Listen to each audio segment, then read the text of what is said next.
going to start with the dramatic news this week, the collapse of the establishment's counter-revolution against the populist revolt that put Donald Trump in the White House. In 2016, they thought a Trump presidency was unthinkable. They hated him personally. They hated his ideas. He was against the entire agenda they stood for: globalism, open borders, endless war. Instead, he promised to put America first. As we've said here many times, a new conservative populism, pro-business on tax and regulation, pro-worker on trade and immigration. It threatened their power, their livelihoods, their worldview.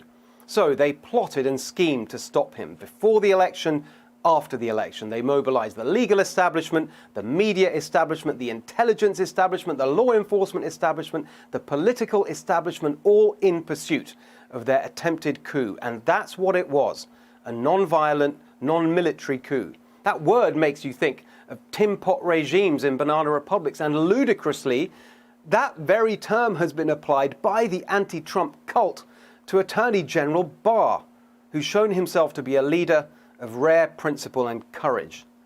But the establishment's counter-revolution was much more sinister and frightening than something resembling a banana republic. It was the cold, authoritarian behavior of a police state. Yes, the kind of thing you might expect in Putin's Russia.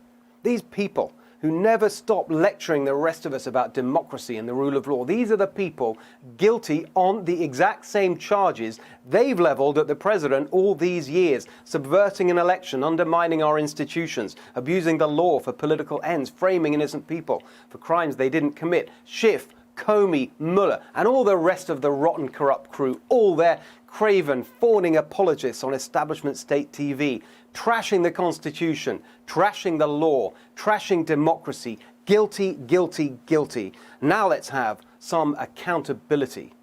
Please help us share this message by following us at Steve Hilton X and at NextRevFNC, here to discuss the latest revelations and all the implications. Fox News contributor and former Chief Assistant U.S. Attorney for the Southern District of New York, Andrew McCarthy. Fox News contributor Sarah Carter, Fox News analyst and Fox Nation host Lawrence Jones, and Wall Street Journal columnist and Fox News contributor Kim Strassel. What a lineup of experts to get into this important topic. Andrew, I want to start with you.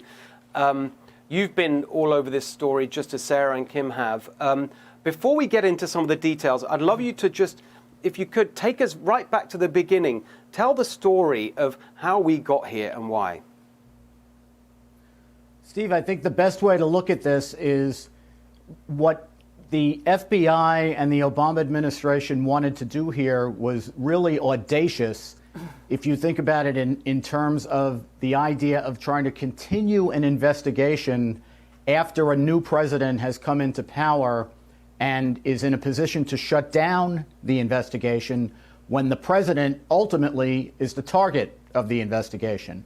And I think what happened specifically with General Flynn is that while the president brought in a lot of people into his original administration who had various types of expertise, he was kind of short on people with a lot of national security and foreign relations background. General Flynn was an exception. He was a savvy intelligence operator.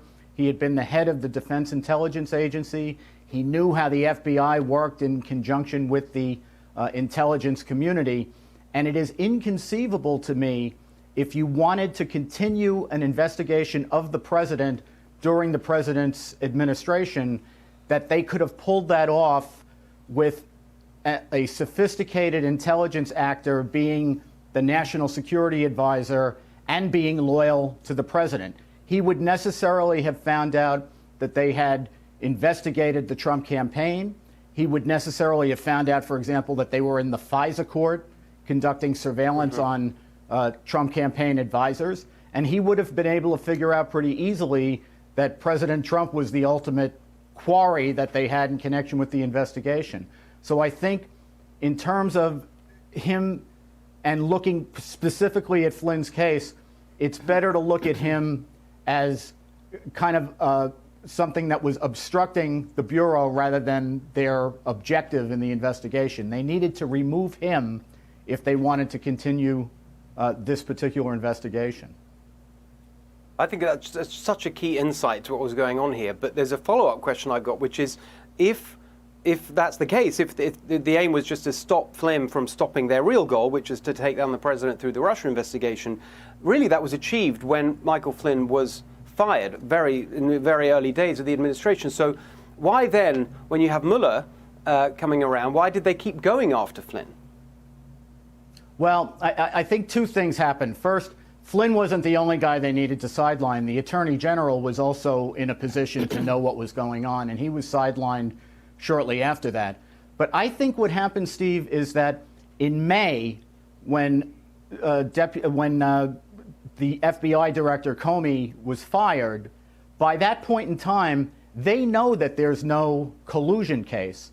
And I think at that moment, it actually became an obstruction case against President Trump. In fact, we know after Comey was fired that his successor, the deputy FBI director, McCabe, actually opened a criminal obstruction investigation against the president on the absurd theory that firing the FBI director was somehow obstruction. And I think this became principally an obstruction investigation from that point.